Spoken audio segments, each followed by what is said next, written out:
Thank you so much.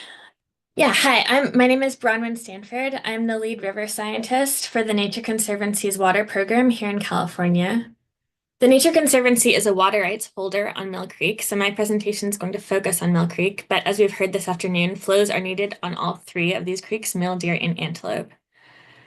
The Nature Conservancy acquired property in Mill Creek in an attempt to help support spring run populations there by being able to commit some water to in-stream. We're active in in-stream environmental flow science. I'm part of the technical team developing the California Environmental Flows Framework. And environmental flow criteria are necessary for all streams in California. However, we're particularly concerned that Mill and Deer Creeks, which support two of the only three rivers with independent spring run populations, as we've heard several times today, that these creeks do not have mandated in-stream flows outside of the recent drought actions. As we also heard earlier today, NIMS's 5-year status report shows populations in decline, particularly in drought years. Cohort failure occurred in 2023 and is likely to be, it appears to be happening this year as well, as a result of these recent declines with very few returning adults. As we heard from Brian, extinction risk is really high. Insufficient in-stream flows in both creeks have consistently been identified as a top threat to spring run populations. And providing flows, as we heard, is a priority 1 recovery action in the nymph salmon and steelhead recovery plan. Diversions can limit access for fish in spring, summer, and fall. And in summer, Mill Creek does often go dry and never reaches the Sacramento due to agricultural diversions. And in recent years, the Nature Conservancy has been using our water rights to help keep Mill Creek flowing. Emergency regulations have been required 4 times in the past decade to ensure minimal flows in Mill Creek. Next slide, please. It's critical that we protect environmental flows in these streams, and these criteria should be designed to provide ecologically functional flows. Functional flows are based on the idea that not all flows are equal, and some have an outsized impact on ecological and geomorphic function, which in turn are important for long-term ecosystem health. To support the integration of functional flows within environmental flow criteria, I'm part of a team that has developed the California Environmental Flows Framework over the past 6 years. And as part of this framework, we emphasize that these flows are needed year-round, as CDFW recommended, and that they should vary with natural hydrologic patterns and from year to year. So, for example, drought flows in all years is not supportive of ecological function and would not be adequate under this framework. Next slide, please.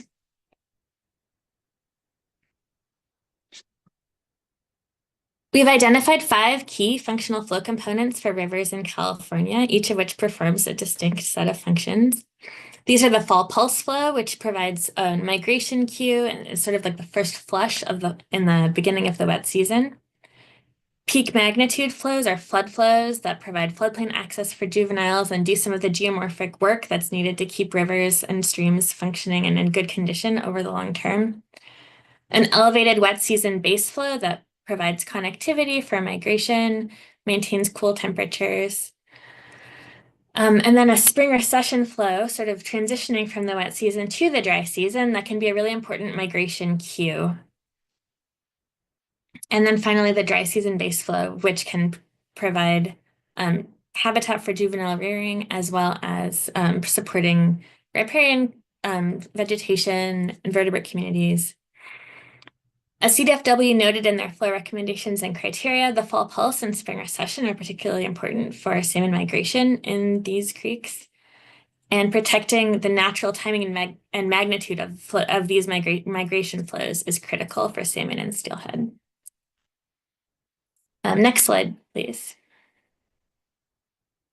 So to prevent the extinction of these spring run populations and to support Central Valley steelhead as well, protective year-round in-stream flow criteria are needed urgently. They should protect holistic ecosystem function and address the 5 functional flow components. Because of the need to more broadly support ecosystem condition, we also want to emphasize that passage alone is not adequate. As we've heard from others today, there's interest in digging a low flow channel or doing some modification to riffles to make passage possible at lower flows. And I want to emphasize that functional flows are required for long-term ecosystem health, and these go beyond fish passage to think about sort of the functions and processes that a creek needs to provide habitat, to function, to adapt. Digging an artificial channel will not support these functions. And even if we do only focus on passage, digging a channel is not going to be durable, so it won't be effective for meeting the needs of these species. As Matt described earlier, the CDFW recommendations require uncritical riffle analysis, which seeks to identify representative riffles that limit passage at a given time. And this is with the understanding that all riffles move and change over time, as we were hearing in a recent presentation. So a previously surveyed riffle might migrate downstream, but over time, geomorphic processes will tend to maintain riffles of similar size somewhere in the channel. That's sort of at the core of this method. So this is another reason that addressing passage limitation on a single riffle or even all the riffles blocking passage right now is not going to ensure passage, because likely a different riffle will form in a different part of the channel. So identify flows that will typically provide passage over riffles in that stream over time. And another thing that was highlighted in CDFW's recommendations, and that is also a piece of the functional flow approach, is we need to maintain the windows of time for migration that species need. The spring run have a big diversity of timings that they can select in different years based on conditions. And we haven't perhaps been able to see that full range of behaviors because fish can't move when water isn't available. So we can't use recent movement to understand when migration would be beneficial, because we have effectively constrained the possible passage days. And sort of deprived these fish of some of the flexibility that they would like to be able to take advantage of. We know a lot about what fish need in this system and should focus on making sure we can provide that. And NIMS and CDFW share detailed information on salmon and steelhead needs.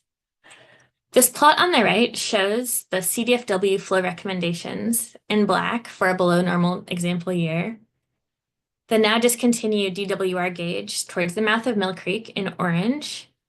And the blue line shows the USGS gauge above the major diversion in Mill Creek. And then finally, the colored boxes show the range of timing and magnitude we'd expect for functional flows in this creek. So as you can see, the CDFW flows do a good job of protecting the natural recession down to the dry season in most years. So sort of between the spring and the dry season. And they also do a good job of protecting the extremely important fall pulse as this sort of cueing flow that lets fish start moving upstream. In much of the winter and summer, the recommended flows don't require that much of the available water and are still below the full range of flows this creek would have experienced historically, as represented by those colored boxes. So they sort of represent a more minimum requirement for fish that is really rooted in this need for passage. And I also wanted to emphasize the CDFW flow criteria do require flows that, or the numbers in the table may be higher than the flows that are naturally available some of the time, but there is a provision there that in those cases you should just follow the unimpaired flow instead. So you can see in this plot through the spring, the flow requirement actually becomes just the unimpaired flow to protect that really important spring recession. Mill and deer are our best opportunity for recovering spring run, and we need to get fish to the headwaters and maintain the lower portion of the watershed in good condition. Through managing flows, we need to work to extend the window where fish can safely move upstream. Next slide, please. Oh, sorry, next, thank you.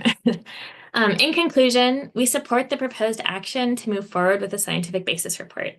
This report should build on the CDFW flow recommendations and should include flows that vary by water year type and protect river needs throughout the year. The drought flows were a helpful emergency action, but are not adequate for fish passage or ecosystem health. We also encourage additional gauging in Lower Mill Creek to more accurately track flow conditions. We submitted a proposal for the gauging location a few years ago and are happy to share that again. No action in this case is an action, so taking a step towards a scientific basis report is important.